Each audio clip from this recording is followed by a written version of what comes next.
ప్రస్తుతం big boss live లో తనుజాకి అలాగే డెమోన్ పవన్ కి చాలా పెద్ద గొడవ జరిగింది. ఇక అసలు విషయానికి వచ్చేస్తే డెమోన్ పవన్ కూడా ఇంకా 3 వారాలే ఉంది కదా అని చెప్పేసి తను ఎవరితోనూ మాట్లాడకపోవడంతో పాటు తన పని తానే చేసుకుంటూ అలాగే ఇన్నాళ్ళు అయితే హౌస్ లో ఉన్న కంటెస్టెంట్స్ అందరికీ కూడా కూరగాయలు అలాగే మొత్తం అందరికీ కూడా ఫ్రూట్స్ కట్ చేసి పెట్టేవాడు.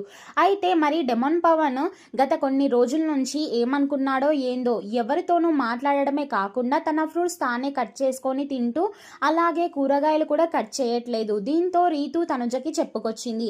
అయితే తనుజ అన్నది, ఏం పవన్ ఎవరితోనూ మాట్లాడట్లేదు, నువ్వు ఎవరితోనూ మాట్లాడకపోతే ఎలాగా, వాళ్ళు వచ్చి నీతో మాట్లాడతారు. ఇప్పుడు నేను ఉన్నాననుకో, నేను అందరితోనూ మాట్లాడతాను, వాళ్ళు మాట్లాడినా మాట్లాడకపోయినా. సో ఇప్పుడు పవన్ కళ్యాణ్ ఉన్నాడుగా, ఎప్పుడు నాతో మాట్లాడడు, కానీ నేనే కలుగజేసుకొని మాట్లాడతాను. హౌస్ అన్నాక అందరితో మనం కలిసిమెలిసి ఉండాలి.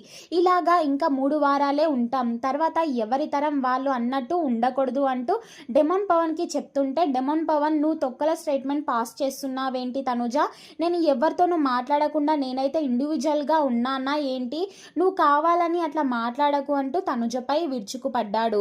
అయితే తనుజ డెమోన్ పవన్ కి చెప్తుంది, నేను నీ మంచి కోసమే చెప్తున్నానబ్బా, నువ్వు ఇన్నాళ్ళు అందరితోనూ చాలా కలిసిమెలిసి ఉండేవాడువి, కానీ ఇప్పుడు అలా కాకుండా ఒంటరిగా లోన్లీగా ఉన్నావు అంటే మరి ఏం చెయ్యమంటావు తనుజ. హౌస్ లోకి వచ్చిన ప్రతి ఒక్కరూ నేను రీతుతో ఉంటే రీతు కోసమే గేమ్ ఆడుతున్నావు అంటారు, అదే కాకుండా ఎవరితోనైనా ఉంటే వాళ్ళతో ఉంటున్నావు అంటున్నారు. ఇంకా నేను ఏం చెయ్యాలో నాకు అర్థం కావట్లేదు, నేను ఏం చెయ్యాలనేది కూడా మీరే చెప్తుంటే నాకు చాలా బాధ అనిపిస్తుందంటూ డెమోన్ పవన్ తనుజ మీద విరుచుకుపడ్డాడు. అయితే తనుజ సరే నీకు నచ్చింది చేసుకో అంటూ అక్కడి నుంచి వెళ్ళిపోయింది. మరి తనుజ చెప్పింది మంచి పాయింటే కదా, మరి ఎందుకు డెమోన్ పవన్ అంత సీరియస్ అయి ఉంటాడు అనేది కామెంట్ చేయండి.